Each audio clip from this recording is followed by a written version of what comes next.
চঞ্চল ভাইয়ের সাথে আমার একটা আলাদা বন্ধুত্ব আছে। অনেক বছর আগে থেকে আমরা সবসময় কিন্তু চাইতাম যে আমরা একসাথে কাজ করি। আমার সত্যি চঞ্চল ভাইকে নিয়ে ইয়েস, চঞ্চল ভাই আমারই বন্ধু। আর ব্যাপারটা এমনই ছিল, গর্বের একটা নাম চঞ্চল ভাই।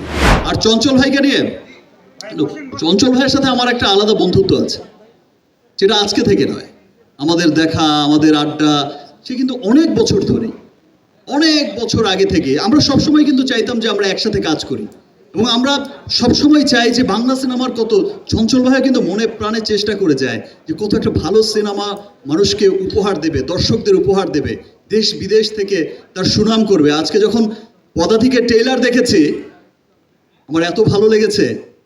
আমি কলকাতা শহরে বসেই যখন নাকি চঞ্চল ভাইকে নিয়ে কথা বলছিলাম, মানুষের এত ভালোবাসা দেখেছি, পদাতিকের গল্প শুনেছি, আমার সত্যি চঞ্চল ভাইকে নিয়ে ইয়েস, চঞ্চল ভাই আমারই বন্ধু। আর ব্যাপারটা এমনই ছিল, খুব গর্বের একটা নাম চঞ্চল ভাই। আর চঞ্চল ভাই ব্যাপারটা কিন্তু আমি তো শুরুতেই ধন্যবাদ দিয়েছি। এবং এই যে বোঝা যে আমরা একসাথে কাজ করে, একসাথে কাঁধে কাঁধ মিলিয়েই আমাদের সিনেমাকে এগোতে হবে। রাফি বলল যে এটা অনেক আর্টিস্টই বুঝতে চায় না, সত্যিই তাই। থ্যাংক ইউ চঞ্চল ভাই, এগেইন থ্যাঙ্কস।